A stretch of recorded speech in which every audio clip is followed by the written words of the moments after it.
Welcome to the Trauma Survivorhood podcast.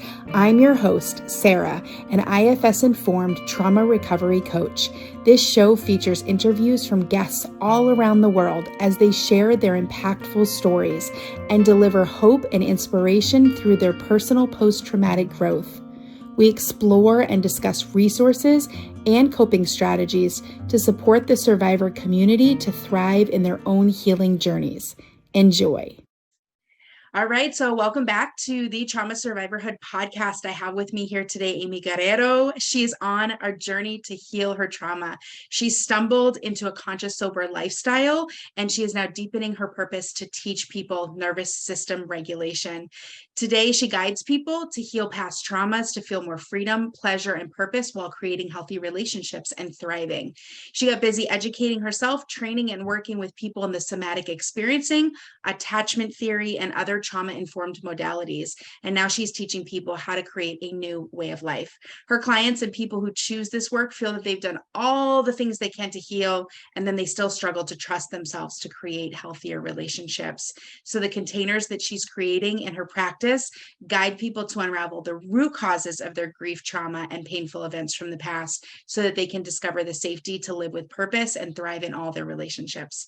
Outside of running her coaching business called Regulate with Amy, you can find her practicing what she teaches: cooking healthy, delicious food, practicing yoga, playing outdoors, strengthening her connections to herself to serve the energy of love and to teach others to come home to themselves, which I love that, finding that authenticity back inside of themselves. So Amy, welcome so much. Thank you for being here today. We're so happy to have you. The floor is yours. Can you tell us a little bit more about your story? How did you get here? Thank you, first of all. It's so just lovely to be in your energy, and yeah, I can feel this flow and connection. So it feels really good to be here this morning. Yeah, I mean, I'm going to really kind of consolidate how I got here, but I started to feel the dysregulation and I knew it was in my body from a young age, and I just didn't feel met. Like my family just didn't have time, like they didn't have time for it because they didn't understand it. And they wanted to fix it with medication, with doctors, with Western medicine type approaches. So I had a lot of dysbiosis in my gut from a very young age, like lots of constipation, lots of diagnosed with H. pylori several different times, just really everything getting stuck right there, right? And this came from early childhood abandonment from my birth mom, lack of secure attachment, lack of soothing my nervous system from a very young age, no one really knowing what to do. Right. Like when I had a stomach ache, they gave me Coca-Cola, and that doesn't work. But I was diagnosed with endometriosis, like right out of college, like everything. It's so interesting because I'm very grateful for this. It really like showed up in the sex organs and in my gut. My birth mom was diagnosed with all kinds of different things and pathologized in her diagnoses, but she had a lot of trauma, and she left me when I was like a month or two old and came in and out of my life, but that was very disruptive to my life. But one of the diagnoses that they gave her, and I still don't know if it's true or not, is bipolar. And so something that it was interesting, like whenever I would act out in any way, then my family system was like, oh shit, she's going to get bipolar. So it was this fear that I had growing up all the time. And as soon as I got to college, when I got to college, I went deep in all the free resources that they had at UT Austin. And I started to just learn everything possible that I could about like the body brain connection and somatics, and started practicing yoga at that time, still using a lot of drugs and alcohol and experimenting. And MDMA was actually probably much of a like opened me to so much, and psychedelics opened me to so much. And I really believe in those as healing modalities. But that all led me to understanding the body brain connection. And being like super into it, and then going, this all makes sense, even if no one else agrees with me. And this was like the early 80s, 90s. And then into 98, 99 is when I met my first somatic experiencing practitioner that was like, you've got some stuff going on. And then started to kind of do some like spiritual healing and relieving. And I was just like, not really sure what was happening, but knew that I was feeling a lot freaking better. So got on the yoga mat, stayed on the yoga mat for over 20 something years, like really used that as a modality. Went through my whole life still researching this, but still also using drugs and alcohol. They worked the fastest. When I was 37, I was like, all right, I'm going to go. I had a list of everything that I was going to do to heal my trauma before I turned 40. And like these check marks of like, if I can get all these things done, I'm going to slide into my 40s. Like, ooh, just awesome. One of them was to meet my birth mom. So I looked for her on People Finders. I found her. I went to visit and reunite with her, and it didn't go as planned. I got really anxiously attached. She wanted me to really take care of her. I started leaning into the alcohol big time and became chemically dependent shortly after I met her, which was just going to be my path. But that's really what led me into the work that I do now.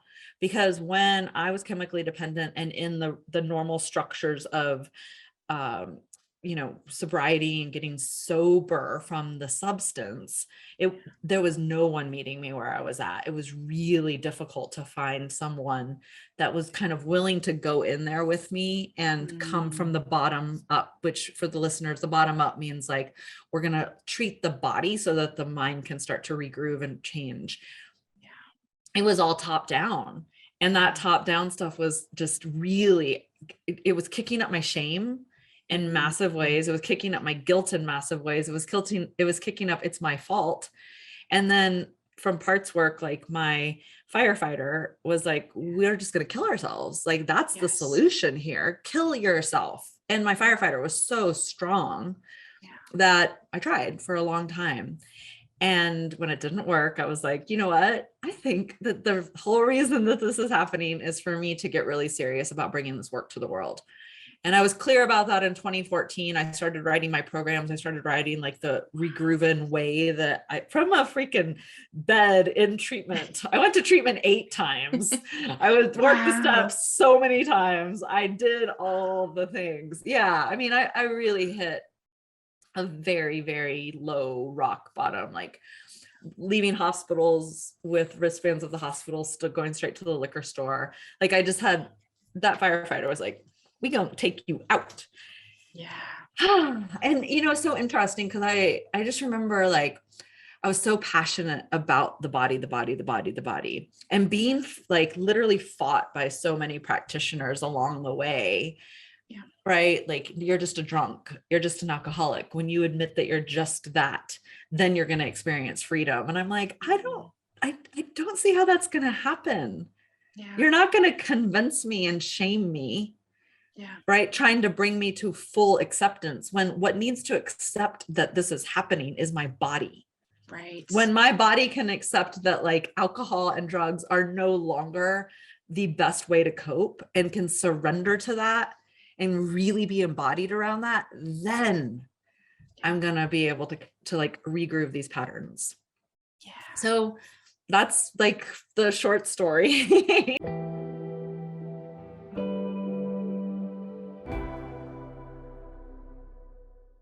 Wow.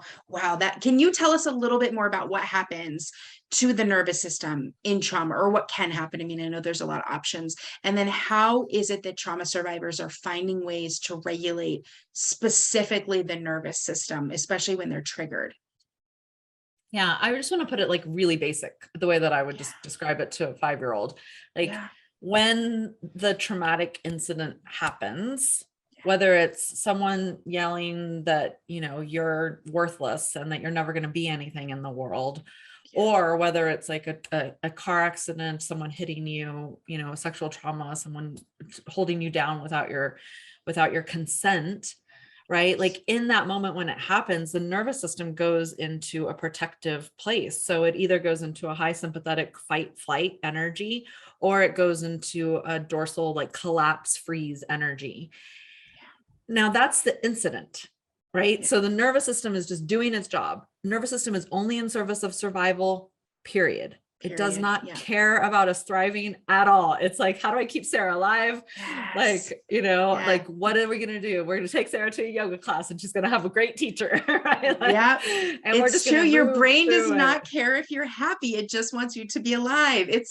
It's kind of a flaw, but it's kind of cool that we can also work with the neuroplasticity to go, yeah, but we've got this soul spirit thing happening and this thing wants us to be happy. So they're working together. But yeah, your brain couldn't care less how great your day is. It just wants you alive. Your nervous system. Yeah. Like, and that's why regulation is so important, because in order to thrive, first we have to get the body on board with, hey, that scary thing that happened to you might happen again. Yeah. And we can respond differently. We can find a flow state. So let me just finish answering that question. So the incident happens, verbal abuse, physical abuse, whatever it is, trauma, boom.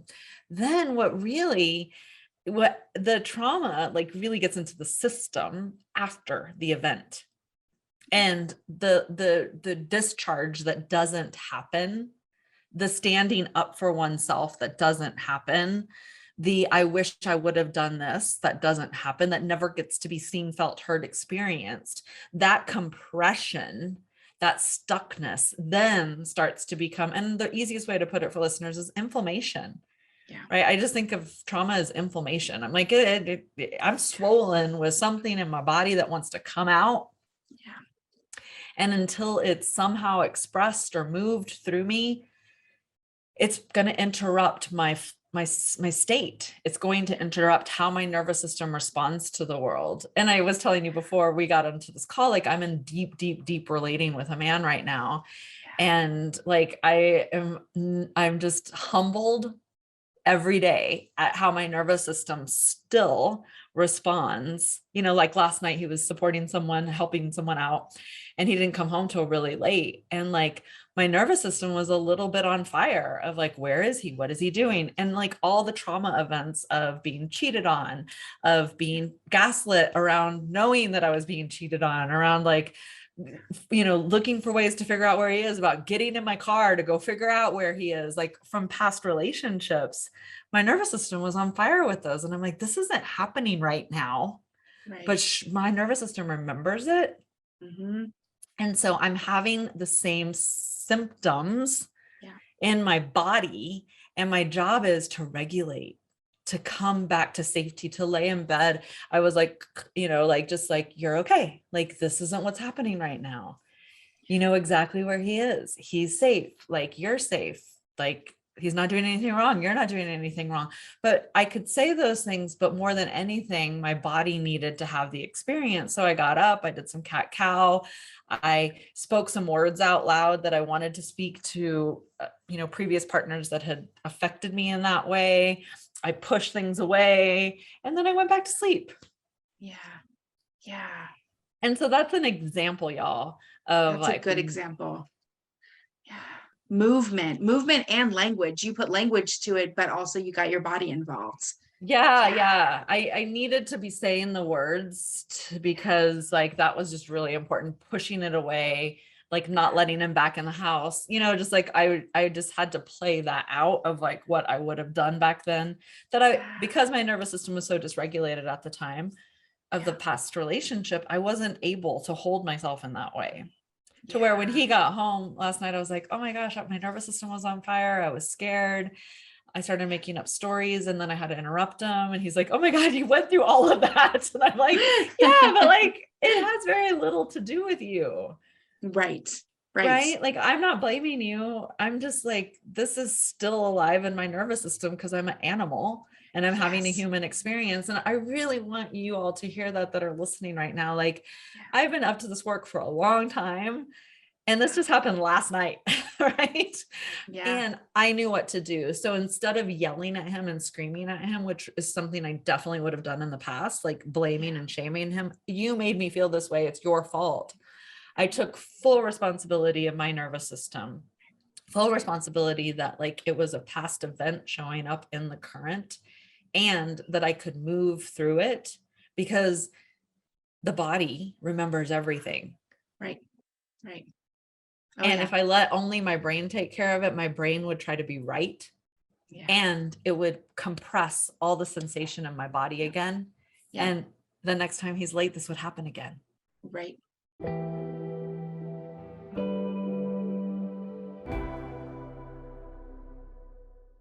You talk a lot about self-trust, right?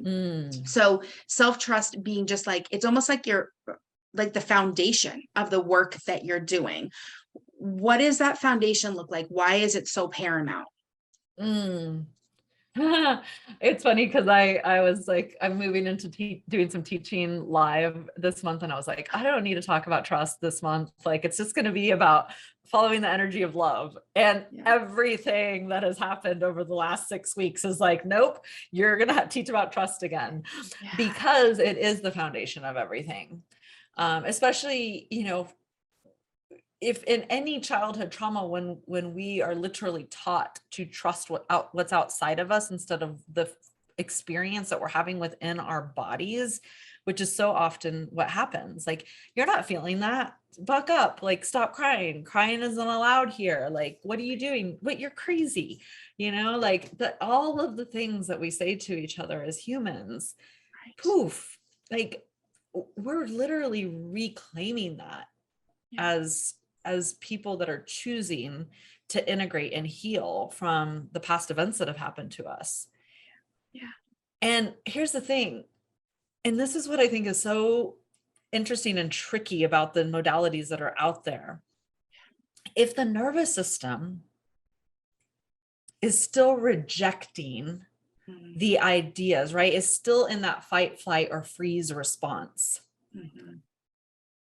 When we're we're learning all these things, but the nervous system's low key just going, we still got to survive. We still got to go fast. We still got to, we still got to look for the doctors. We still got to look for the evidence. We still got to look at Instagram. We still got to look outside of ourselves, because that's what the nervous system has done for so long. And it's just a pattern of survival. Right. Then we're not going to learn anything. But as soon as we can widen the nervous system to actually hold the trust and give it enough lived experiences, practice, just like we do on the yoga mat, that like, hey, Amy's got me. If he's late, she knows what to do. And then it's like the nervous system literally starts to relax.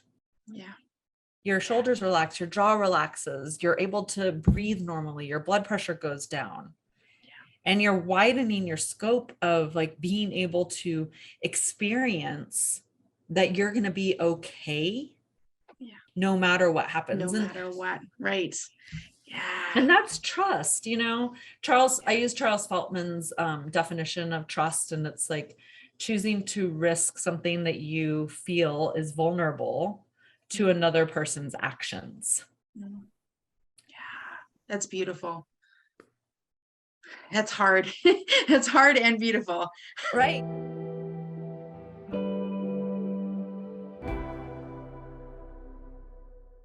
You say a lot on your website, freedom is your birthright. And I think that's really beautiful. Can you speak more on that? How does that phrase really just perpetuate everything that you do? Oh, yeah. I think that we, again, freedom is one of those words that's just like, how do you know when you're experiencing it? What is it, etc. And what I really teach from is that freedom is a felt sense in your body. Yeah. Right. Freedom is like what happened to me last night with, you know, my partner being late. Like, freedom is, I know exactly what to do and I'm going to be okay. Yeah. There's an exhale that happens with it. There's a spaciousness that happens with it. And that, to me, is what we are when we are, before everything starts to affect us, even though a lot of it happens in the womb. But like, we're free. We're running around, we're playing with things, we're saying all of that, we're in our fullest expression of self. We have this spaciousness. And I think that as we grow up and as all these trauma things happen, we close and we close and we close and we close and we close. And freedom to me is that opening. And it's a felt sense. So it's going to be a little different for everyone. Yeah. But it is your birthright. Like, just like, it is like, and I think something that I practice a lot with my clients and in my group programs is like, oh, like, let's just stay there for a second. Did you feel it? Yeah. Oh my gosh. Did everyone see her cheeks light up or his eyes light up? Did everyone see him straighten in his chair? Did everyone see that exhale that happened? Oh my gosh, look at the light like shining off of his body. That is freedom for him right now in this moment. And don't try to hold on to it. Don't try to grip it. Don't try to manipulate it. Don't try to extract from it. Just like, I feel it for a moment. Because then it's probably gonna get affected by the honking horn or the the injured shoulder, or for me, like my injured hip, or him being late, whatever it is. But it doesn't mean I don't know how to get back to freedom. My body will continue to remember it if I celebrate it, if I notice and name it when it happens. Oh, that's great. That is great. It's like freedom being the touch tree. Like, you can go back there, but you still have to go out in the world. You still have to hunt. You still have to find your food. You got to make your money. You got to do the projects. You got to listen to the boss. You got to discipline the children. There's stuff you have to do, but you've got to have that touch tree of like coming back to yourself and to what's really authentic for you. And the self-trust piece probably builds with that. The more freedom experiences that you relish in. I always tell my clients, like, oh, did you talk to yourself after that? Can we take a minute? Can you let your parts know, hey guys, did you see how I handled that? Yes. You see how I didn't call them back? You see how I didn't choose to like throw the fist in the wall then? I took a breath. Did you see that? I'm learning. And then that's just building your parts to yourself, that relationship and that trust. So sitting in in it. Can we jump into from freedom bringing this idea of pleasure and intimacy and all of the good, yummy things? Tell us a little bit how that freedom opens you up to find these extra pleasures that are still also our birthrights, right? The actual joy and the actual happiness, keeping your homeostasis, but rising above sometimes. I call that like the letting myself have it, like the letting myself experience of it, right? Like trauma responses will send the nervous system into that fight flight energy, or to that dorsal collapsed freeze energy, in which you're not in the moment. You're not able to put the raspberry on your mouth and like really like go, oh my gosh, this is the like sweetest and tangiest raspberry I've ever had, and oh my gosh, I'm going to eat it so slow and like have all the sensations, because we're numb to our bodies often, or dissociated, or don't remember that we have a body, or we're in such a response of going quickly in a sense of urgency that we're unable to kind of stop and appreciate the colors that are happening in the trees right now in Colorado. And all of that's pleasure. We often want to associate pleasure just with sex and sex organs and orgasms and things like that. It's like, no, oh my goodness, there's just so much sensory that is available to us. And honestly, like, I mean, I just feel like in so many ways, like there's this reclamation, born againness that happens through the healing process of like, I've never tasted anything this good. And I'm like, I've probably had this hundreds of millions of times, but I've not ever been this conscious of just every little bite of it. And then with high intensity sexual experiences of the opening, because you're no longer gripping onto, pulling from the sensation, like, is it possible to open? I definitely teach a lot in these practices because they're so important, and it takes practice of regulation to enjoy them. And like, again, it's just like freedom. If I try to hold on to it, if I try to make every experience with the raspberry like that, I'm going to set myself up for a lot of disappointment. Everyone's going to be rushing to the raspberry fields, like trying to just make love to all these raspberries. Guys, it's not like that. She's given a disclaimer. Exactly. But what is it that you can start to relate to in that way? Whether it's your morning coffee, it's that savoring. It's that savoring of the moment. And we talk a lot about this in my training in polyvagal theory, and just like that really helps anchor us into that ventral state. When I can just be looking at my man's eyes and we're just like there in this connection for sometimes way longer than I would think that I could feel comfortable, but really savoring like this just tip of his nose touching the tip of my nose, and just like, oh my gosh, and like feeling both of our eyes well up in emotion, and just still continuing to be there, dropping in a little bit deeper into my body, savoring that moment. Then like there's this pleasure that is indescribable, that you feel sensations throughout your entire body. Like I like to say, to be alive. It's like, oh my God, I'm so alive right now. Yeah. And gosh, that's one of the massive benefits of regulation and healing and learning your parts and all the things that you do with your clients that we get to experience in our own lives. Yeah. The people listening, they're like, I want that. Can I have that?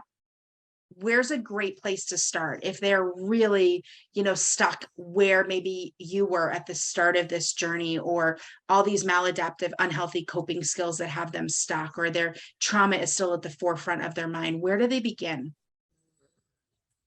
Gosh, that's what I think. It's going to be a little different for everyone. And noticing the desire for something else, and noticing the part that's like, that's too hard. And just noticing that. And sometimes you might play with that for years. Naming it out loud is the next step. Claiming like, I want that. So one of my favorite things, and this is really alive, and I have a regulation community. It's called the School of Regulation, where people come in and that's a great place to start, right? Like some people, this is what people say to me: I'm ready and I don't know what for. Yeah. And I'm like, you're in the right place. Come on. Right. Because then I'm going to start introducing, it's okay, you make sense. And we might stay in it's okay, you make sense for 6 months, a year. And then they're like, oh, now I want to start doing some of those practices. And I'm like, okay, they're there for you. Go get it. Go try it. And then they're like, okay, I'm going to raise my hand and get some coaching. Right. But it starts with that noticing, that naming it. And then I think that this is something really important. Can you be willing to be confused? Can you notice it? Can you name it? Can you say, I'm ready, but I'm not sure what for? And then are you willing to sit in some confusion? Because it's confusing at first, because you're literally scrambling your system. The terminology, which I'm like working on getting trademarked, is I call it regrooving. Like you're regrooving your old pathways. You're regrooving like, hey, yo, we used to go that way, but now we're going this way, but it's a little tiny goat path. And so it's going to be confusing and weird, and you're going to feel like a baby bird, and you're going to be like, I'm a 40-year-old person. Like, why do I feel like this? And then like, we'll feel like we go backwards, but you haven't, because you've noticed it. You've named it. You've said you're ready, and you're actually changing your system, but it's not going to happen overnight. No. You're going to have lots of aha moments, but to create that aha lifestyle, that aha way of life, it takes being on the mat every day. And I cannot say that enough. And there's different paths that are happening here, because there's certain things that you're walking away from and certain things that you're walking to. And you might not even know what either. Some of them are bucket list items that you want to walk to. And some of them are like, these are something I need to get rid of and you need to walk away from. But you don't always have a list, because you don't always know. Sometimes you're like, I'm going somewhere and I'm not totally sure where. Like something feels like it's missing, but I don't know what. And that's okay. Because like you said, you start there. You name that. You say that out loud. You sound a little crazy, but how, this is how things get invented. This is how things start. This is how books are written, because you don't know what's missing until you put a pen to a paper, until you just start monkeying around with tools and you make something and you're like, oh, the world needs this. I found it. Oh, Sarah, so spot on. I love everything you just said. And thank you for that.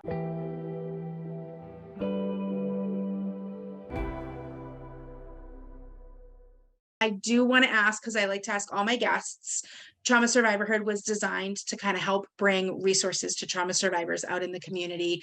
Can you just give us a couple? I mean, you've already named several, like your yoga, and you found this great mentor therapist back in 06, 07. What were some of the best resources that have really were catalysts in your trauma healing? Yeah.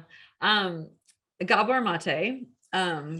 Was a really great resource for me. I started, just like listening, practicing some of his principles by way back in 2000, like 6, 7.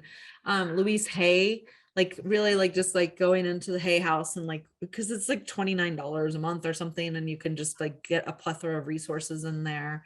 Yeah. Those were 2 things that really supported me and to start thinking differently. The Body Keeps the Score, Bessel's book, like definitely something to have on your bedside to revisit all of the time. Yeah.